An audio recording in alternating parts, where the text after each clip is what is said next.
Thank you. So let's start with what is the goal when we're teaching habits? And the goal when we're teaching habits is less conflict. And this is your goal, but it's also their goal. Your kids don't like conflict with you any more than you like conflict with them.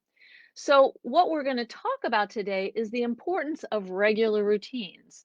Regular routines for smoother mornings, after school, evening times, how to support, and create routines where the have to comes before the want to. And the idea of routines to promote health and safety for our kids, which is very both comforting for them and as long as the routines have some space for choice, allows them to develop the kind of connected independence we're looking for. A few people have joined. Hi, Tamara. Hi, Christina. Hi, Juanita. Great to have you. Now, routines are made up of habits, and habits are made up of routines. There's an interchangeable relationship between the two. Habits consist of three components. There's a cue, there's the behavior, and then there's a result that shows us that the habit has been learned. Now, habits usually develop to help us lower stress or meet an emotional need, and they may serve us when we start them and then cease to be useful. And these are particularly what we would call problematic habits. Um, Old habits can be really tough to break because they're familiar, they're easy to do, they're comfortable, and people feel and people often feel connected to these old habits as a reflection of beliefs about themselves. When we're making the shift to create and sustain new habits, we need to set a goal. Do it daily, no matter how small it is, and encourage yourself to keep going and encourage your kids to keep going. Um, no, deal with the part of you that's connected to the old habit. So we have to learn to talk back to it with compassion and not aggression. And then update the reward values for completing the habit. So we're going to talk about incentives and rewards, but we're also going to talk about the kinds of conversations we have with ourselves that might keep us in old unhelpful habits and our kids and prevent us from creating new ones. So a couple people have joined. I want to welcome you. Let's see. We have Nicola from Devon, England. Kristen, hello. Caroline from Hampshire, UK. Linda, hi. Let's see. It jumped around a little bit, so I apologize. Um, Lisa Marie, Kashi, welcome from Raleigh. Nice to see you. Thanks for coming. Rochelle and yes, Susan, good habits, bad habits. So the thing, there are habits that we engage in that actually feed us. So I have a habit or a routine of waking up in the morning, I listen to my meditation, and then I make myself go outside and do something physical. It's going to be a lot harder when it's 20 degrees, but that's what I've been doing certainly this summer. So thank you, Erica, that this is your favorite place on Fridays. Hi, Anna, and hi, Melvin. So the process of change, of changing any habit, relies on having a growth mindset. And a growth mindset establishes that being human means living and learning, right? You're going to make mistakes. And instead of berating yourself or your kids for their fumbles, we are going to pause to regroup and tweak what we're doing. And this is very important for us to do with our children, but it's also important for us to do with ourselves. We want to model the behavior we're trying to teach them. Okay. So it's this capacity to pivot that encourages people to keep going and keep growing. Okay. And habits take time and practice, especially if we're trying to undo something that's familiar but not working. So I have a couple hellos, Kelly, and I don't know how to say this, Goran from Iceland. I'm sorry for the mispronunciation. Lindsay from Edinburgh, welcome. So glad to have you. Thank you too, Caroline, if this is your first session. So here's the thing. I want you to think about this for a second. How many things can you change about yourself at one time? Put it in the chat. How many things can you change about yourself at one time? For me, it's one. My husband will say, I don't want you to leave your briefcase on the counter when you walk in the door. Um, it would be great if you could, you know, do a better job of wiping down the kitchen, and I would like you to stop interrupting me. So I basically said to him, which one do you want? And of course, he chose the hardest one, interruption, right? But we often forget, particularly with kids, we expect them to change several things about themselves at the same time. And that's hard for neurotypical kids, and it's particularly hard for neurodivergent kids. Because don't forget that neurodivergent kids have a whole conversation going in their head about what they're not doing right, how they're missing the mark, wondering when the next time is that they're going to make a mistake and everybody notices and they're embarrassed, and disappoint someone. So if you're a parent who has ADHD, you probably have similar conversations in your head too, right? So people can only change one thing at a time. And I'll say from my years of being a psychologist and working with kids and teens and families, one of the things that doesn't work is when you tell your child the thing it is that they need to change. Okay. If they don't have any buy in and there's no collaboration, they're not going to participate. So we want to brainstorm with our kids two habits. We get to come up with two things, and they come up with two things that they would like to change. And what I would encourage you to do is listen to their two things before you add in your 2 cents. What are two things that aren't really working in our family right now or in your life for you? Or things you'd like to see better around the house. And they'll have two things. And those two things may or may not be on your list. I'm hoping some they are. And then you could share your two things. And then together you're going to pick the overlapping one or the ones that are most related, because then your kids are like, I'm engaged. I want to see this thing change. My parent wants to see this thing change. We're going to work on that. Now, if in the instance that the thing that your child wants to change is not on your list, but it's still valuable, I would encourage you to go with that. We want to work with something that matters to them. And I talk about this in my book, What Your ADHD Child Wishes You Knew. It's one of the most important things is we want to hear from our kids and collaborate with them. And while you're here, I want to just share a free downloadable that I'm offering for you. Whoops, hello. I want to get that downloadable open. So give me a second because I'm super excited to give that to you. So let me get that for you because it's on exactly this topic. And when I had all my kerfuffles with my screens, I wasn't able um, I had to delete the connection. So here we go. I'm getting the link right now. Oops. Um, Downloadables. Oh my goodness. Okay, of course I don't see them. So I'm going to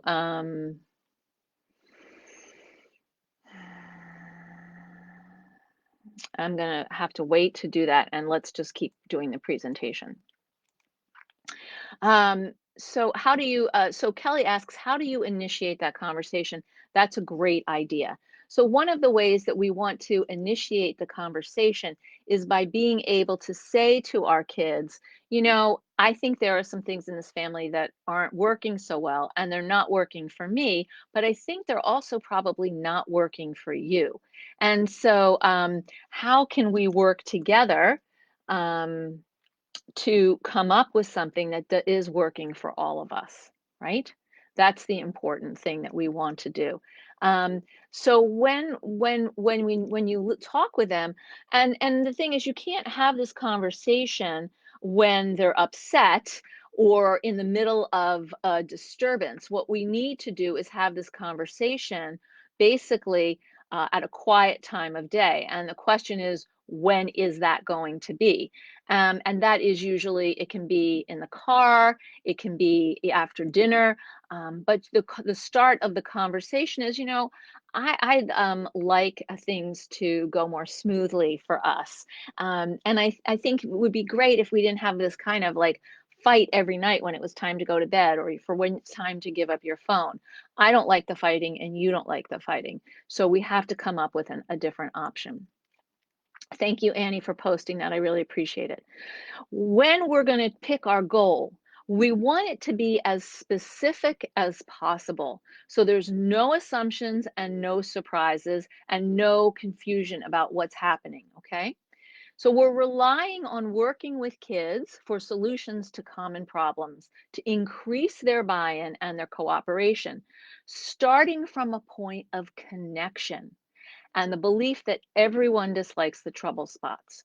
So how are we going to do this? Because really, if we think about our big goal, our zoomed out goal, it's teaching lifelong skills while being more efficient and effective in the tasks of daily living. This is what nurturing connected independence is all about. And for parents of kids with ADHD, this goes into the mid-20s. Okay. So the first thing we're going to do is we're going to follow my 5 C's. We're going to manage ourselves first. We adults are going to manage our reaction, our reactivity, our frustration about habits. And we're going to do that by noticing when we're becoming dysregulated, any bodily signs, tightness in your stomach, tightness in your chest, maybe you're sweating, maybe you just feel the heat rising, and you're going to take a little bit of a pause. Go to the bathroom, close the door, wash your face, look at yourself in the mirror and say, breathe deeply. Okay. And we've talked about different breathing techniques before here: alternate nostril breathing, what I call triangle breathing, breathe in for 4, hold for 4, exhale for 6, pause, or just put your hand on your chest and breathe into your hand or your belly. So we're going to manage ourselves first. Then when we think about building a new habit, we're going to create tasks that are appropriate for their age and ability. One of the reasons that parents give up on building routines is that it's frustrating and the progress is slow. So Susan writes small steps in the comments. Thank you. And really, we want to think about it as, it's 2 steps forward and 1 step back is still 1 step forward. So that's our goal, 1 step forward. And we're going to talk specifically about different challenges at different times. We're going to use incentives instead of punishments. So instead of saying, I'm taking your phone away because you didn't give it to me when you're supposed to and you're not going to get it tomorrow, what you want to say is, you haven't earned the privilege of having your phone tomorrow because you didn't turn it in as we agreed by 9 o'clock. And so that the mentality is an earned privilege mentality rather than I'm going to take this away punishment mentality, because punishment doesn't really teach skills. And for kids with ADHD or ASD or learning disabilities or twice exceptional kids, it's all about learning skills. We're going to build in breaks and choice. One of my favorite things to convey to parents of kids with ADHD is the concept of directed free choice. So in this time, we have a chore to do. You can do this chore or you can do that chore. You can choose which one. There is no option not to do the chore. And we want to set that up in advance by saying, this is family chore time. We're all doing something. And when it's done, we're going to watch our show together, or we're going to, make a treat for ourselves, or have a fun bike ride or something like that. But we incentivize, we put that want to after the have to, okay? And we offer choices so they feel like they have some autonomy in the game. And then the last thing we're going to do is plan for pushback. So raise your hand, think about right now, you can put in the chat, how many of you are excited to change the things that are hard for you? Let me know, but I want to see, I'm looking in the chat right now. Who's excited about changing the things that are hard for you? It takes a deep breath and a lot of courage and persistence to do that. And Cassandra, thank you for leading it off. Nope. Teresa, you are excellent. Um, but a lot of people aren't because it's really tough. Um, you're willing to do it because even though it'll be hard, and that shows, a great sense of resilience and also uh, positive outlook and a growth mindset. But sometimes kids don't have that. Kids are pretty black and white thinkers, so they may very well may not. Okay, so how are we going to do this? So first of all, what we're going to do is we want to think about different areas where people struggle. So the first thing that I want to say is before you start anything, you want to think about what your small goal is and what your big goal is. And so we want to avoid giving lectures or solving problems for our kids or taking things personally. And this is hard, particularly, I know it's hard for me. I'm someone who is a sensitive person, and I do take things personally, even though they're not necessarily about me. We want to use a skill deficit model, not a failure of will. So executive functions develop in neurotypical people until around the age of 25. And then after, we're going to add about 3 to 5 years for people with ADHD, usually around 3. So we want to take the long view. We want to realize that we may have to keep supports in place it longer than you anticipate. And this is also another area where I see parents stumble. It's like, well, we've done this for 3 weeks and nothing's changed yet. I don't see a willingness to get out of bed in the morning and go to school. It's still a struggle. Yeah, it's going to be a struggle, and it could be a struggle for a while, and you stick with the routine anyway. You do it anyway because you're modeling how to stick with things, even though it's very frustrating. Perhaps the agreement that you have for the morning is actually too ambitious and you need to tweak it. Perhaps it's not ambitious enough and you need to tweak it. That's what we have family meetings for. And once a week, I think it's important to sit down and just say, how's it going with our change plan? Is there anything that's really working for you? And is there something that's not really working for you? Well, how do we want to do it differently?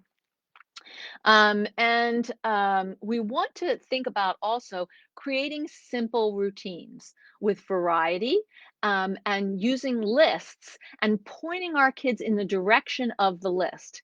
Now, a lot of kids with ADHD hate lists. They're like, oh, lists are so horrible. But lists actually stop you from being the reminder machine because when the set of tasks is up on the refrigerator or the whiteboard, you can direct your child those kids who can read to the words that are there. And for kids who can't read or struggle with reading, we could use pictures. But that's what you direct them to. What's next on the list? So that they are learning some key executive functioning skills, organization, planning, prioritizing, shift, flexibility, and sequencing. These are really important, and it's to get started. We want to plan for success by expecting pushback. So when we have a meeting about changing a habit, we're going to say, what do you think might get in the way of this new plan that we have? Or where do you think it's going to be hard for you? I know where it might be hard for me. And then we talk about that and we brainstorm some alternatives. And the last part of this is about giving specific praise. So those of you who are familiar with my work or who've read my book or my card deck, as you can see in the back, what you want to do is notice and acknowledge their accomplishments for sure, no matter how small, but also the efforting that they're trying to do it. They may not get there, but you see them trying. And kids with ADHD need encouragement in that set of trying. So I see some comments here. Let me go backwards. I do not even know how to start a routine. I'm lousy. Sun Solace. Okay, I don't want you to judge yourself for not being able to how to start a routine. It's hard for a lot of people and a lot of people with ADHD. And so the way that you're going to start a routine is one small step. One thing that you want to do new in your life. in your day, in your work, whatever it is, one thing. Like maybe it's I'm going to use a tomato timer um, from the computer, and I'm going to give myself 30 minutes to check my email. And when it goes off, I'm going to stop. Something small, okay? Juanita says, I tend to react rather than respond. That's true for a lot of us. And I have to say that as my kids are in their 20s now, and my reactivity is the thing I regret the most about my parenting. And I wish I had received a little bit more help in that process.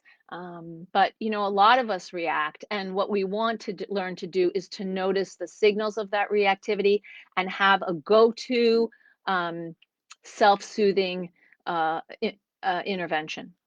Danielle, my first thought was, I need the school to do this. The school's not going to do it. The school might work with you to do it, and I encourage that, but the school's not going to do it. Maribel, for one long minute, I feel excited. Excellent. Carol, little children, little problems, big children, big problems. Yes, that's absolutely true. You know, my children, as I said, are in their 20s. But when kids, you know, enter adolescence, we had all kinds of different problems in my house than we had before they were in adolescence. And now, you know, recently my daughter had a car accident and she was borrowing a friend's car, and the car does not have collision insurance. So she's going to be paying a lot of money to fix that car. And it's heartbreaking, you know, and it's scary for her. And, you know, I'm really clear that, you know, she's got to manage this on her own. Like I can't fix this for her. And that kind of powerlessness is part of what can make it hard to start a routine and stick with it. Jeannie, is it too late to start at 13? No, never too late. Actually, it's a great time. And one of the things that helps with starting routines now in the beginning of the school year, and even if you've been in school since August, it's still the beginning, is to be able to frame it like now that you're in seventh grade, or now that you're starting middle school, or now that you're in fourth grade, that you know, to frame it as you have matured to this particular point, and so it's time for a change. Let's talk about that. Caroline, mornings are the worst for us. All right, I'm going to talk about that in a minute. Thank you, Annie. Carol, a set of tasks written on the bathroom mirror with picture writings by age 3. Love it. Some of us adults have ADHD, but not the children. Thank you, Susan, for saying that. Anything I'm talking about here is applicable for you. And I think in 2 weeks, I'm doing one on, you know, routines for adults. So I hope you'll come back. Kelly, it's so hard not to take things personally. Oh my God. Yes, you know, it really is. And at least for some of us, I'm always amazed at people who can just sort of shrug things off. I'm like, how can you do that? And particularly our kids have this very, very um, incredible skill.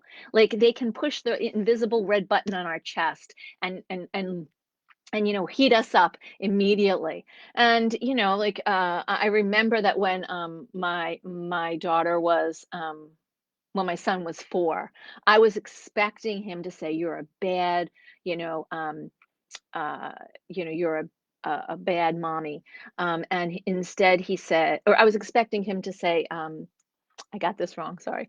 I was expecting him to say, "I don't like you, mommy," you know, because I expected that. But then he would say, "You're a bad mommy. Other mommies are better." And I was like, "Am I a bad mommy? I don't think I'm a bad mommy." But it made me pause, right? And you know, he was 4. I didn't need to pause. Um, Juanita, I started making my bed and vacuum my bedroom each day last month. I missed a day here and there, but it feels so good. I think about it throughout the day.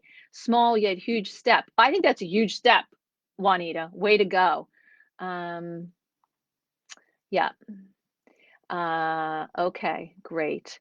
How do you work with an ADHD teen who is also depressed and not very easy to incentivize?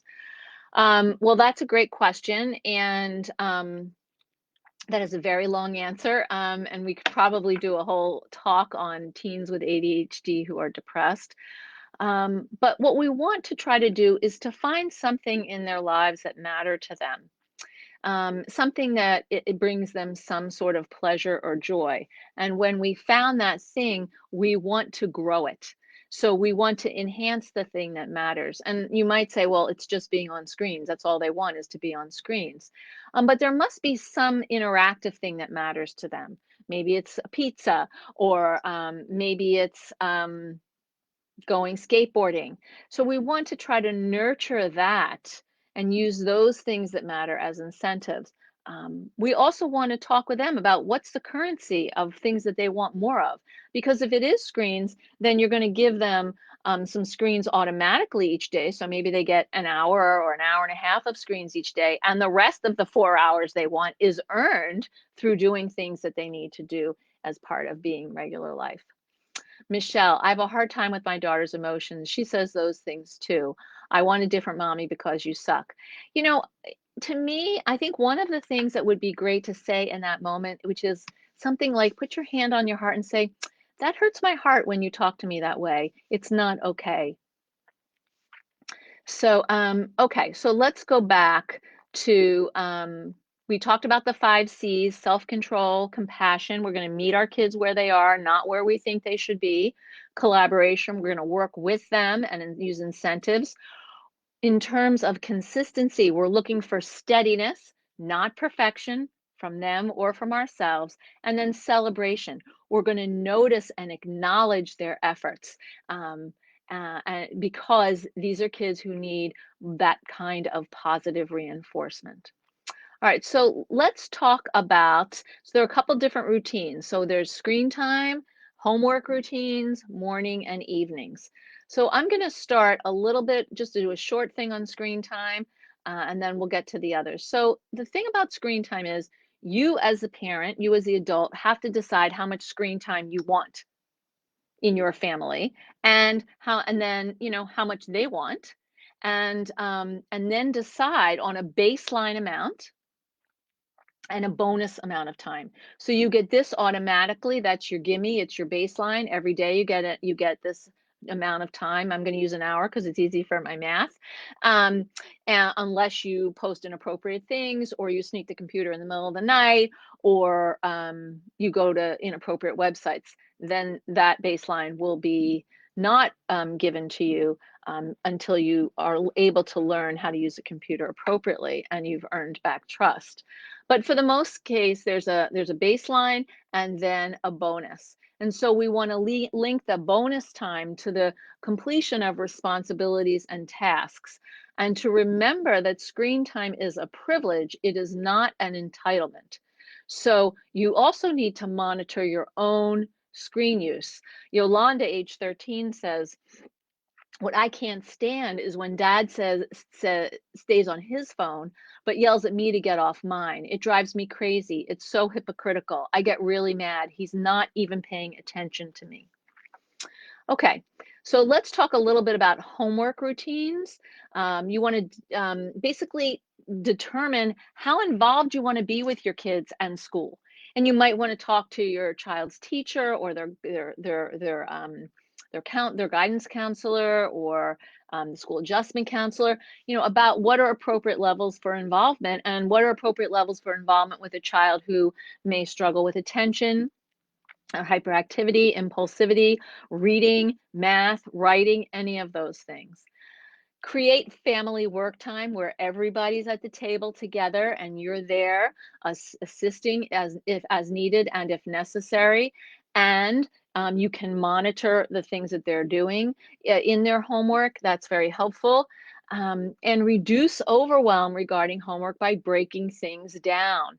Adjust expectations. Now, I would encourage you to please go to my website.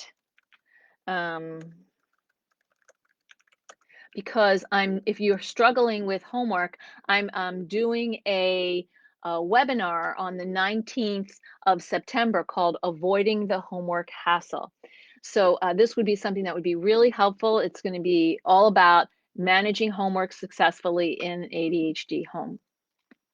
Okay, so you want to work with them. You want to approach their challenges with school from a we perspective instead of a you perspective. And if your child's taking medication, know that we want to do the homework as soon as they get home from school before the meds leave their body. Because if they come home from school and they have a big play date and then they have to do homework, they're not going to be able to focus as well. And this is hard for a lot of kids, but that is actually the most effective thing you can do. Come home, have a snack, do your homework, get it out of the way while the meds are still working, and then you can have fun. Okay, so let's talk about morning and evening routines. So, first of all, we want to think about time management. So, we know that time management is something that people with ADHD really struggle with. It's like that switch is broken in terms of estimating how long things take, understanding how time feels, and being able to sort of organize yourself within a given period of time. Now, the thing about time management that's great is it's very teachable. And we want to teach it by using analog clocks or timers. I'm a big fan of the time timer. I wish I had stock in this company. It's such a great invention. If you don't know what it is, please check it out. Also, some people like the tomato timer, which is a more, a computer-based device. So when we talk about mornings, what helps your child get up in the morning? Is it an alarm? If the alarm is next to their bed, do they just hit it and continue to go back to sleep? Teenagers will do that. Teenagers may need several alarms, one next to their bed, one across the room, including a time where you come in. So we want to negotiate because for a lot of kids with ADHD, because of the um, lower amounts of norepinephrine in the brain, it can be hard to activate, to wake up. The sleep awake pattern may be off. It may be equally hard to slow down at night. So we want to talk about how do we get our mornings to run smoothly? What kind of thing is going to help you get out of bed? And then what do you do when you get out of bed? So do you need to, for younger kids, does it help if you all get dressed together? Do you lay the clothes out the night before? So you're not spending time in the morning figuring out what to wear. Some younger children that I've worked with have taken a bath or a shower at night, put on their clean clothes for the next day and gone to sleep. So they wake up and they don't have to get dressed. May not be, oh, sorry, it may not be what you think is quote unquote normal, but who cares if it works? Um, what's the sort of arrangement around breakfast? Do you make breakfast? Do they have some options, cereal, a waffle, peanut butter and jelly sandwich, and they can choose one of those? Or do you just decide what they're eating? Have you talked about that? Maybe kids aren't super hungry in the morning, but they still need to put something in their stomach. One pediatrician I talked with basically said, I don't care what it is. It can be a milkshake with Oreo cookies, but they need something in their stomach to start their day. And in terms of a lunch, who makes it? When is it made? And how does that go into the backpack? So the backpack, this is related to the evening. So we want to do at night a clean sweep. Go through the downstairs. Everyone takes 5 minutes to pick up their own stuff and put it somewhere. Pack the backpack in the night before. Something that's really helpful is to have like a list, even a laminated list of what goes in the backpack so that kids don't have to try to remember it. When particularly kids who struggle with working memory, they can see the list. They're like, oh, okay, I need my this book, and oh, right, I have soccer after school, so I'm going to need my cleats and my lunch. It helps organize them until they're able to retain that on their own. You might want to put the steps for the morning on a chart or whiteboard again so that they can follow them and you can redirect them to that. And then have an easier way to get through the day. Some kids need incentives in the morning. They get all their stuff done and they can have a little bit of something that matters to them. Maybe it's screen time, maybe it's playing with the dog, whatever it is. But most kids with ADHD will need help from you staying on track to develop this routine.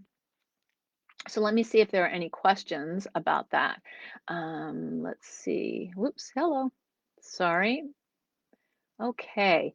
Lindsay says, every part of every day is a battle. I'm sorry.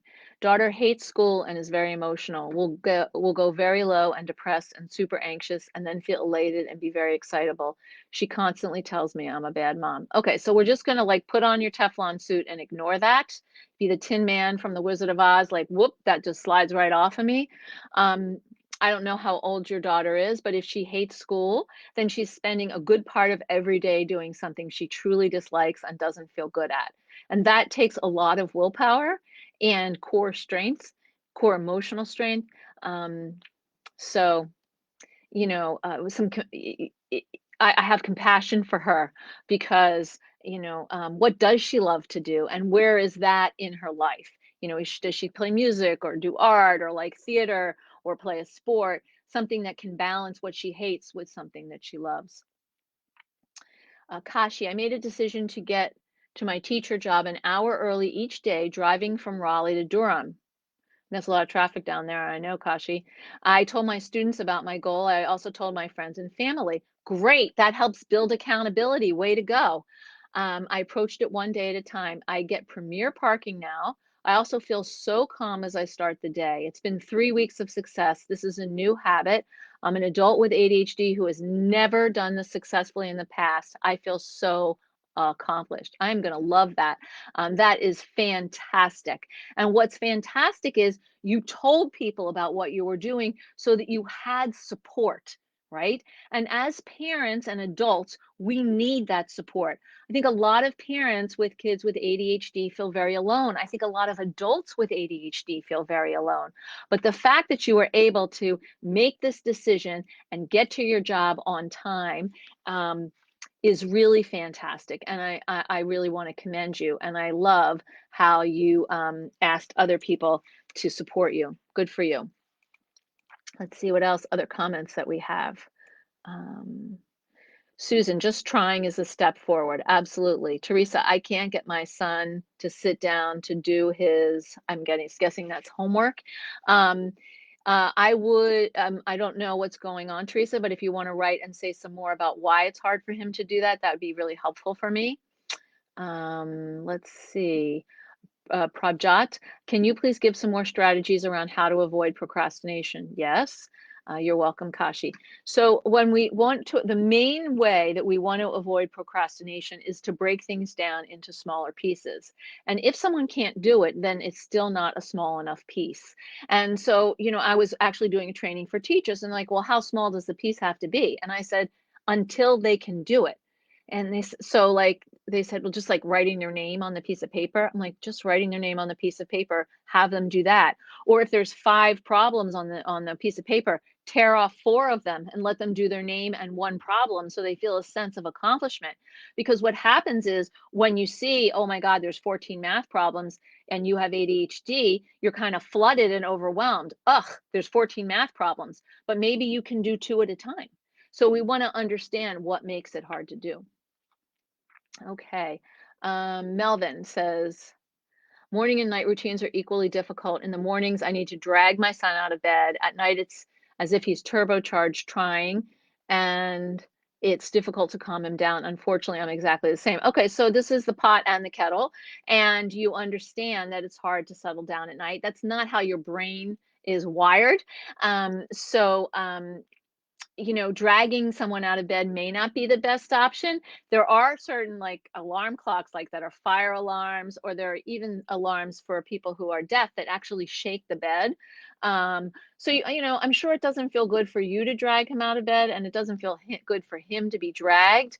It might be worth checking in with a sleep clinic. I had a client who had a lot of difficulty getting up in the morning, and I mean this kind of story, and they took him to a sleep clinic, and he actually had a sleep disorder. There was something, a chemical imbalance in his brain. So maybe think about doing that for him and possibly yourself.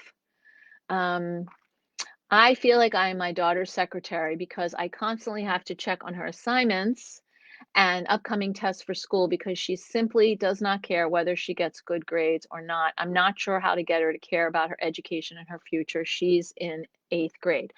Okay, so here's the thing. When someone is in 8th grade, they're 13 or 14 chronologically, but developmentally, they're more like 10 or 11. So she hasn't developed a sense of why it matters to do things for school. She can't see into the future. It's part of that now, not now brain of having ADHD. Right now, these things are super unpleasant and painful, and I don't like doing them, so I don't care. Um, but is there also a piece of her that expects failure? Is there a piece of her that basically has given up on herself because maybe the message that she's gotten somewhere along the line is, you can't do it, you're not worth it. Um, so we want to kind of get a sense of why she doesn't care. What's part like what's let's unpack that not caring, because I'm sure it doesn't feel good to not get good grades. Ross Green says that kids prefer to do well if they can, and I 150% support that. So what does she care about? Um, and my guess is it's probably what's going on right now and social stuff. And if that's what she cares about, then we want to help her understand that there's a thing in addition to that she could care about. One thing that she's mildly interested in related to school, and start with that. Yes, Melissa, there's a replay. Thanks, PJ. Kiray, I just recently was diagnosed this July and you're 32. Welcome. Thank you for coming. Is there anything I can do to be motivated in writing my second bachelor degree? I'm taking Ritalin 20 once a day, but I feel like it's not enough and I can't get more than 20 because I'm still waiting for my next appointment to go to the doctor. And because the last time I tried 40, I got so stressed, depressed, everything was crazy. Is it possible to combine therapy? So a lot of people do, combine different medication and a stimulant with a neurostimulant, with a non-stimulant, excuse me, and that can be helpful, can kind of carry you through when the stimulant wears off. I think if you are motivated, if you're actually writing a second bachelor degree, you have motivation, but you're struggling. So it might be to help to get some support from a therapist or a coach or someone in the disabilities office at your school, to be able to break things down a bit so that you have this piece that you're working on and then break that down and then this piece and then break that down. If you're talking about writing a second bachelor degree, that's a big piece. It's like an iceberg. We got to break it down into little chunks. And you live in Norway. Wonderful. Thank you. Okay, so I want to say something about evenings, because we're going to stop in a few minutes. So one of the things that happens at night is that kids are, they often are they struggle with shutting off their brain, particularly if they have some anxiety. Um, and so we want to work backwards, and we want to teach backwards design in the evening, but also in the morning. So if the goal is to have the lights out by 10:30, and you need in your child or you need a good 15 minutes of decompression time, not on your phone, but maybe listening to music or reading, then that's 10:15. And then you might want they might want to like have a conversation with you, or you yourself may want to have a conversation with someone, so that's another 15 minutes, so that's 10. And then maybe you need to take a shower, brush your teeth, put on your PJs, get cozy in bed, that's another half hour. And then you want to leave room for pushback. So now we're starting the process at 9:15, a full hour before, an hour and 15 minutes before the lights go out. So you want to help your kids work backwards. And you do the same thing in the morning too. You need to leave the house by 7:30 to catch the bus to go to school or to walk to school. So let's work backwards. It's going to take 15 minutes to eat breakfast and get your backpack on. So now we're at 7:15. It's going to take you 15 minutes to fall back asleep a couple times. So now we're at 7. It's going to take another 15 minutes to get dressed and brush your teeth. So now we're at 6:45. And then we need some time for pushback and things that could happen. So we're going to wake up at 6:30. Okay. Any questions about that, let me know. So we want to normalize sleep challenges. Sleep challenges are very common for people with ADHD. We want to keep the routine at night very simple And the recommendation is that kids are off screens, at least an hour before they go to sleep. That can be very hard for some families to follow through on. So talk about that if you have a partner, or talk about that with your child. For parents who, work at night, or, have the third shift or the second shift, and they're not home when their kids are going to bed, what are the conditions going to be around phone use, and how are you going to monitor those? Create a plan that you agree on, and then refer back to it over and over again. um, and try to use some time before bed as time for connection. There's a small window of time for those of you who are parents where you can actually be with your kids before they go to sleep. Maybe you sit in their room and sing them a song. Maybe you read them a story. Maybe they want to talk to you. They're 17 and they come in at 10 o'clock and be like, Mom, I need to talk to you right now, even though you yourself are tired. So, think about what it means to connect with your kids before bed. Do you want to do a meditation ritual? Some families do that, or some stretching, or, maybe a quiet game or music. So, what's going to happen that's going to help you sort of slow things down, um, and get ready for the next day? So, let's see. Jeannie, oh my God, we can't do 7 a.m. I can't imagine 6:30. Okay. Susan, I sleep better when I get daily light exercise. Yes, I sleep better when I get daily hard exercise, any exercise. So that's something that we're thinking about also. What kind of exercise are you getting, or is your child getting? So I'm going to see if anyone has any questions. I've shared a lot of material about different kinds of routines. I'm going to take another minute or two for your questions or comments, and then I'm going to say goodbye. So I'm waiting to see if any comments come up. One of the things that I think is really important for you to do is that when you're starting a habit, when you're starting a new routine, be kind to yourself. Treat yourself with compassion, because otherwise you're just going to put yourself down. And when you put yourself down, you're not going to be motivated. And here's this downloadable again on planting habits in kids. Um, let's see. Terry says, I was finally diagnosed at 65 and prescribed something. I've been carrying those damn pills around for over a year and I'm afraid to take them. I'm traveling with no in-person support. Here's the thing with meds for me. If there's a side effect to be had with something, odds are good I'll have them. Any words for me? Hi, Terry. Thank you so much for sharing. And better late than never in terms of diagnosis. What I would encourage you to do, and I'm sure this is the prescription, is to start on a very, very small dose. Um, I have someone who started on 2.5 milligrams because they were very nervous. They didn't really have much of a support system, and see how that is for a few days or a week. And then if you don't notice anything, you could increase, but you want to, make a plan with your prescriber, as I'm not your prescriber and I don't know your medical history, and you don't have access to the psych who prescribed them. Okay, so you need to find somebody who you have access to, some sort of physician, to talk with you about this. But generally, start as small as you can and see what happens. You're welcome, Jeannie. I'm glad you were here. You're welcome, Kiri. I'm glad you're here. Thanks for following me. Sonsolis, thank you. You can listen to me every other week. I'll be here. And in October, the schedule's a little bit different. So just keep yourself connected to Attitude, and also to my Facebook page at Dr. Sharon Saline. I also just want to remind you, for those of you who have children, that I am doing this Avoiding the Homework Hassle webinar, and I encourage you to check it out on my website. I think that Annie put it up in the comments earlier.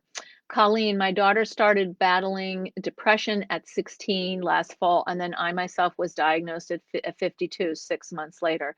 So, depression and ADHD can often travel together, about 16 to 32% in kids. We know that anxiety travels very frequently with ADHD, about 34% in kids, which personally I think is kind of low, and most of my colleagues do, and about 50% in adults. Untreated anxiety can lead to depression. So we want to keep an eye on what's happening with anxiety for all of us. Lindsay, any advice about my daughter saying everything is fake? She will pretend I'm not real. Our dog isn't real. Is this coping or is she actually dissociating? She's she's using denial as a coping mechanism. I'm not sure it's working, obviously, so well for you or for her. Um, you might want to think about some counseling because she's clearly doing a lot of avoidance, and we want to try to understand what's underneath that. You're welcome, Colleen. You're welcome, Teresa. You're welcome, Susan. Thank you, Annie, also. I hope you have a great weekend, and I'll see you in 2 weeks where we'll be talking about routines for adults. So, this is a great time for you to bring your specific challenge of what's hard for you to do, and we'll dig in and roll up our sleeves and see how I can assist you, and the community can support you. So, thank you so much. Have a wonderful rest of whatever today is, wherever you are, and I'll see you next in 2 weeks. Bye bye.